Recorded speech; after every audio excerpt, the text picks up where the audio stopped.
అవమాన భారాన తలవాల్చుకొని లంక మరలి వెళ్ళి పిలిచి మంత్రివరులా,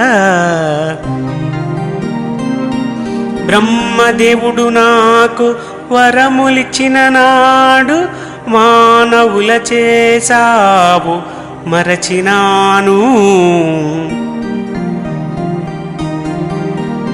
తన వంశమున బుట్టి నను జంపుతాడని అనరణ్యుడెప్పుడో శాపమిచ్చే. నా కోర్కె దీర్ఘంగా అడుగ వేదవతిని శపించే సీత ఆమెనేమో.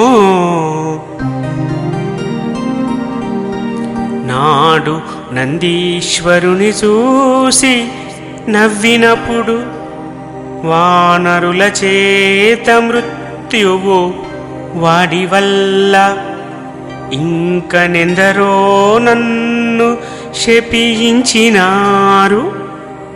చూడబోగాను శుభకరం బెదిలేదు.